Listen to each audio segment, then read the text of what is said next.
Well, we got the big old engine out of the K10, the old clunker, and we are so excited about this project. Welcome back to Tech Garage, presented by RockAuto.com. Well, it's the Keep It or Crush It segment, and Dave, the K10, well, it's turning out to be a winner. We decided the K in K10 stands for Keep It. This is a great vehicle, and we're going to be able to make our money back with no problem. And you know, man, just like that, bam, couple touches of keypads, couple phone calls, and we are stocked to the hilt with parts, Dave. I mean, bam, I mean, they're here. First thing we had to do is get the old engine out, and fortunately, well, my son fell in love with the K10, so I don't know if that's a good or bad thing, but we put him to work. So I was going to say it's good here. You got to put him to work. You didn't have to do all the dirty work yourself. Absolutely, and we actually sent him up to our old shop up the hill here, and he started the process, man. And you know, it was just kind of cut and dry pulling an engine out, but we got it for you. So first thing we did is we actually pulled the wheels off. He took the wheels off. Why do you want to take the wheels off? Well, it's a big four-wheel drive, so we got it down to the ground. Work smarter, not harder, man. Nobody wants to be climbing up on a ladder to take it out. Made it a lot easier that way for sure. Draining the fluids, that's crucial. We did that first. We started with the oil. That's because that stuff's going to get everywhere. You don't want to mess up the rest of your job, so do the oil first. Get rid of that. Good move, and then we went to the coolant. We went to the actual coolant system, made a little bit of flood at that point, but hey, it's up in the air. You're going to rebuild an engine, you may get into it, or even replacing an engine. You're still going to have to swap the water pump and stuff. You don't want to flood in your shop. Go ahead and catch it while you got up in the air. It's a lot easier at that point. Here's a little time saver. We're going to remove the hood, and remember the hood is adjustable because you want to keep those body panels straight all the time. So before we took the bolts out, you scribe the position, took a marker there, and you draw the position of those bolts so you know it's going to go back in the same position when you put the hood back on. Yeah, it's a great tip. And you know, to take the hood off, make sure you get you a buddy. We actually flipped it up, and you know, some people have debate about this, but the easiest place to put it is right on the roof of the car. I use a fender cover between the hood. Rock Auto has those as well. We went ahead and sandwiched it up there. It rides with the car. It stays with the car. Nobody in the shop's going to kick it. Nobody's going to dent it. And you know where it is at all times. It's safe. Pick up a safety item there. You got it. And when we're taking the engine out, you need some space to get that thing out. So naturally, you're going to have to remove the fan. That's what you guys did next. Yeah, absolutely. And then he took all the wires off, a couple distributor wires. Hey, we're dealing with a 1984. It's not a ginormous wire harness.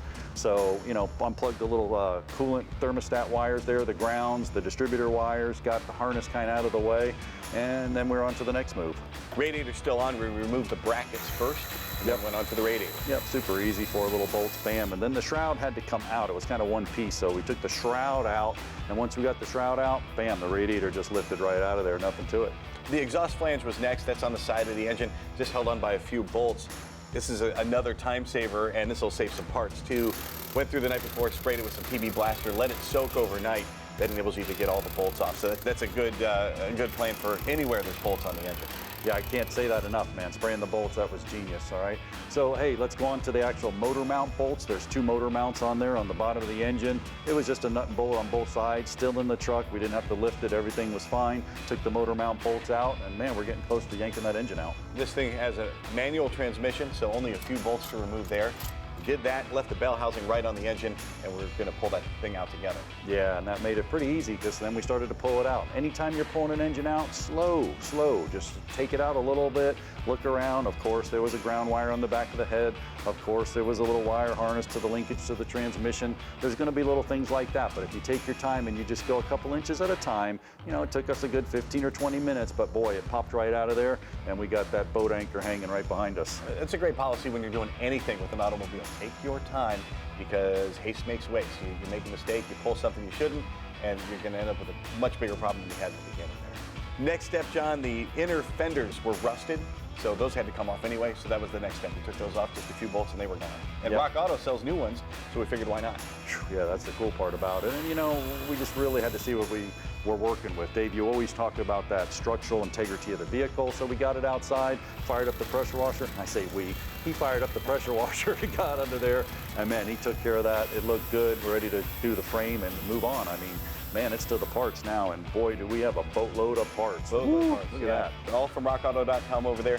A lot of name brands and stuff I didn't really think about when I thought about Rock Auto. I think of engine parts, but they have things like trim panels, the inner fenders that we were looking at, bumpers.